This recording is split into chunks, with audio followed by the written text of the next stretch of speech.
Jagadamba colony owner Jagadamba గారు, నా యజమాని జగదాంబ గారు, విమాన ప్రయాణం దిగ్విజయంగా ముగించి వస్తున్న జగదాంబ గారు, నా యజమాని జగదాంబ గారు, జగదాంబ గారు.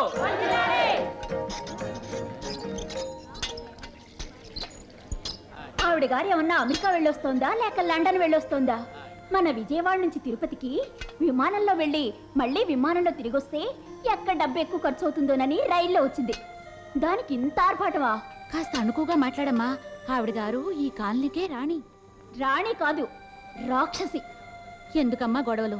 అద్దెకుండే వాళ్ళంతా ఈ స్వతంత్ర దేశంలో బ్రతుకుతున్న బానిసలే. ఆవిడ గారు ఇదిగో ఇదిగో తెల్లకాకి అంటే అవును అవును, పక్కనే ఒక పిల్లకాకి కూడా ఉందంటే ఏ పేచీలు ఉండవు. మన అద్దెకుండే ఇళ్లకు ఏ ముప్పు రాదు. అందువల్ల ఆవిడ ఏమన్నా మనం తాళం కొడితే సరిపోతుంది. ఎందుకంత భయపడాలి? మా నాన్నగారిని చూడండి, ఆవిడ గారిని ఎదిరించి పోరాడల్లా. ఆవిడ గారు ఇల్లు ఖాళీ చేయమని కేసు పెడితే ఎదురు నిలబడి ఇన్నేళ్లుగా పోరాడుతున్నారే. ఎవరి కోసం? అద్దెకుండే వాళ్ళ హక్కుల కోసం. మావయ్య, పాయసం తీసుకోండి. పాయసమా? ఏమిటమ్మా విశేషం? ఈవేళ నా పెళ్లి రోజు. మీ అబ్బాయి నన్ను పెళ్లి చేసుకున్నారు, కానీ నాతో కాపురం చేయటం లేదు.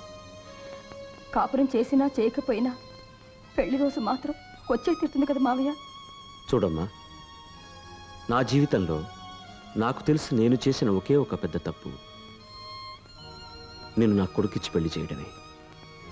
ఆ దురదృష్టకరమైన రోజున తాగాల్సింది పాల పాయసం కాదు, కాకరకాయ పాయసం.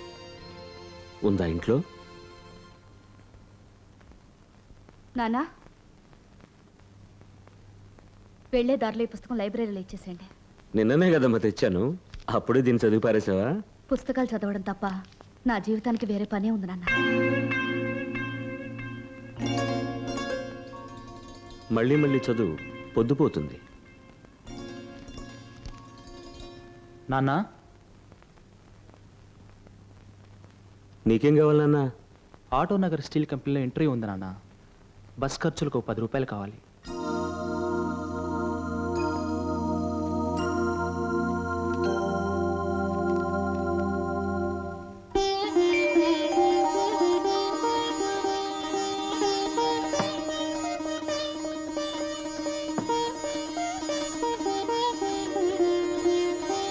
లక్ష్మి, దేవుణ్ణి ఎవరి కోసం ప్రార్థిస్తున్నావు? డ్రామాలు డాన్సులు అంటూ కనపడ్డ ఆడదానితో అల్లా తిరుగుతున్నాడు నీ పెద్ద కొడుకు. కానీ వాడితో ఊహల్లోనే పెళ్లి రోజు చేసుకుంటోంది నీ కోడలు. ఆమె కోసం ప్రార్థిస్తున్నావా? లేక అరచేతులతో పిల్లల్ని ఆడించాల్సిన వయసు నీ పెద్ద కూతురు సులోచంది. కానీ ఆ చేతులతో పుస్తకం పట్టుకొని కాలం గడుపుతోంది. ఆమె కోసం ప్రార్థిస్తున్నావా? లేక ఉద్యోగం చేసి బాగా సంపాదించాల్సిన వయసు నీ చిన్ని కొడుకు శంకర్ది. కానీ ఇంకా రోజు ఇంటర్వ్యూలకు వెళ్ళి వెళ్ళి తిరిగి తిరిగి వస్తూనే ఉన్నాడు. వాడి కోసం ప్రార్థిస్తున్నావా? చెప్పు లక్ష్మి, ఎవరి కోసం ప్రార్థిస్తున్నావు? ఇన్ని సమస్యల్ని ఒంటి చేత్తో పోరాడుతున్న మీరు చల్లగా ఉండాలనే నా ప్రార్థనండి. లక్ష్మి, నువ్వు అంత మాట అన్నందుకు ఒకటి నేను ఏడవాలి. అది నాకు రాదు. కష్టపడి ఏడ్చినా కూడా అది అసహ్యంగా ఉంటుంది. అందువల్ల ఒకే ఒక మార్గం ఉంది. ఇప్పుడు నేను నిన్ను కౌగిలించుకోబోతున్నాను. అది మరీ అసహ్యంగా ఉంటుంది. పిల్లలున్నారు. కౌగిలించుకోకుండా పిల్లలు ఎలా వచ్చారు? చాలండి. నాన్న, ఇదిగో టిఫిన్ బాక్స్.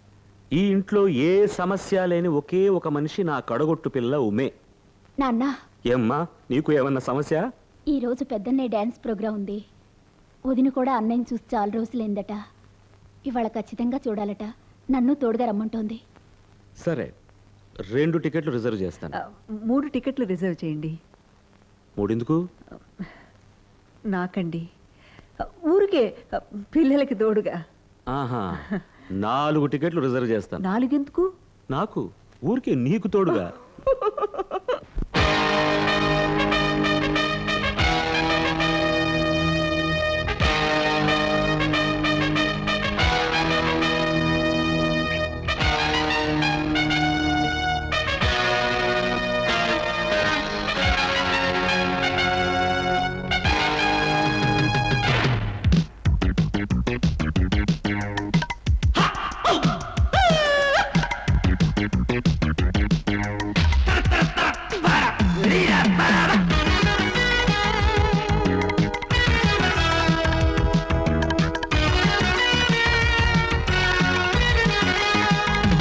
మళ్ళీ రాదు మరలిన రోజు, తుళ్ళి ఆడు దొరికిన నేడు, అల్లరి అందం అల్లిన మోజు, అందిన వాడే మహారాజు.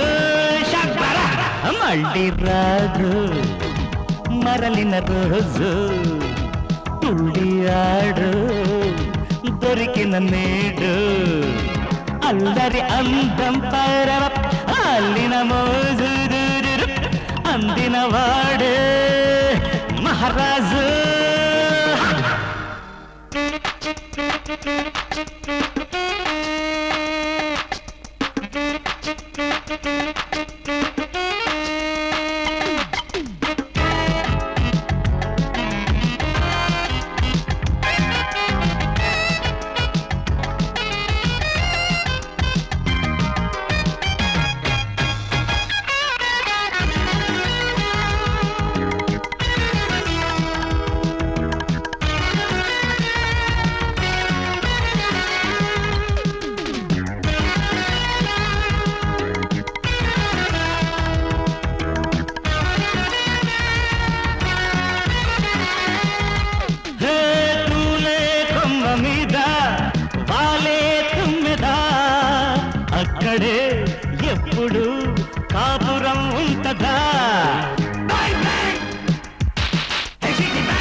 ఒక్కటే మొగ్గతో మగ్గడం దండగా ఏ మల్లెలో మత్తు చూడు ఆ వల్లినే ముద్దులాడు మళ్ళీ రాడు మరలిన రోజు తుళ్ళి ఆడు దొరికిన నేడు అల్లరి అందం అల్లిన మోజు అందిన బాడే మహారాజు తదరు దొరు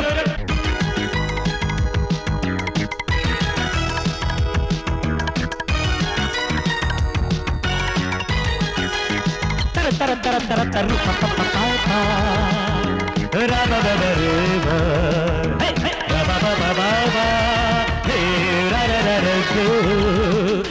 వయసే వాడులోగా వల్లపే పిండుకో నవ్వులే రువ్వుతూ యౌవనం పండగ